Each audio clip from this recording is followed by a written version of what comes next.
morning. My name is Darryl Morin, and I serve as National President of For Latino, a nonprofit, nonpartisan service and advocacy organization with members and affiliates across 29 states, headquartered proudly right here in the great state of Wisconsin. This morning, we awoke in a fundamentally different America than the one we woke up in yesterday. In a stunning decision, the United States Supreme Court has allowed the federal government to resume a deeply troubling practice, the racial profiling, questioning, and detention of individuals solely on being Hispanic or Latino. This decision is not just disappointing, it is a direct violation of our Fourth Amendment, which protects all individuals from unlawful search and seizure. Even more disturbingly, in our country, where one's rights and conditions are now based upon race and ethnicity.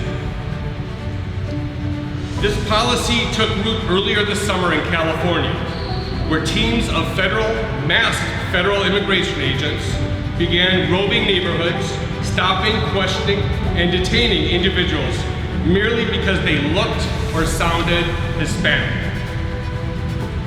A lawsuit was promptly filed, and recognizing the irreparable harm and the strong likelihood that the policy would be found unconstitutional, a district court promptly issued a preliminary injunction halting this practice. That decision was held up on appeal, again reaffirming that the policy was not only harmful, but quite likely illegal.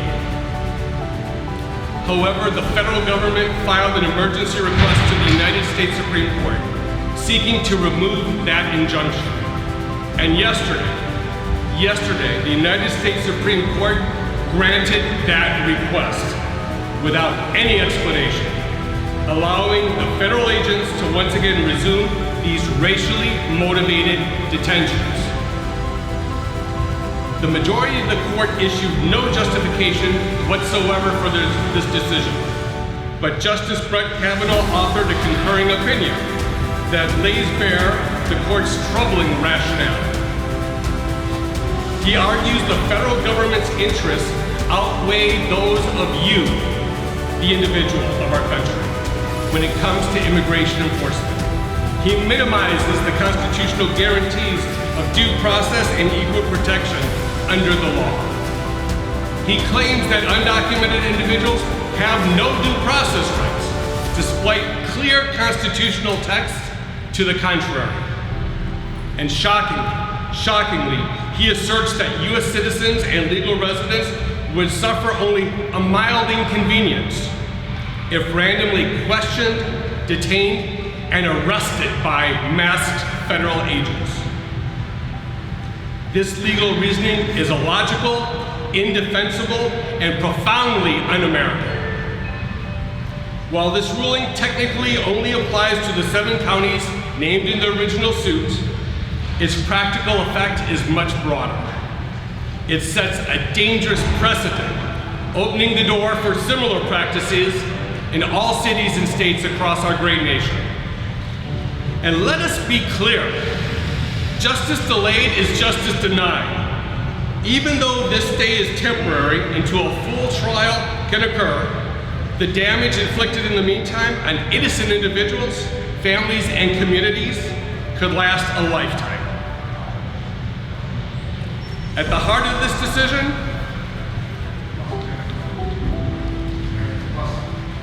is the question: should the federal government be allowed to detain individuals simply because they're Latino or Hispanic?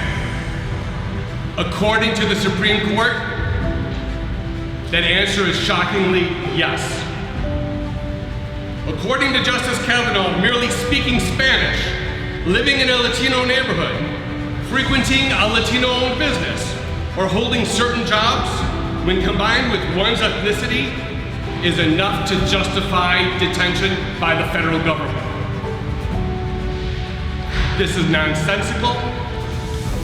This is unconstitutional. The Supreme Court of the United States has now signaled that it is lawful for the federal government to stop, question, and detain individuals based on their skin color, the language they speak, the job that they have and perform, for the neighborhood they live in.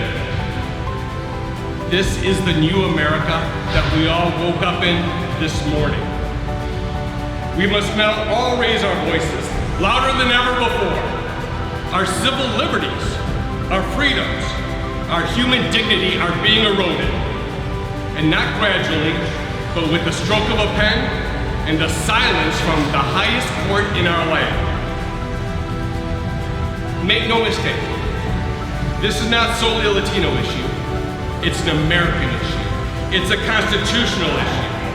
And we the people of these United States of America, must respond. Let history show that we did not remain silent. Let our children and grandchildren know that we stood up, not just for ourselves, but for the promise that is the United States of America. Thank you all for coming out this morning, and may God bless all of you, and may He continue to bless the United States of America.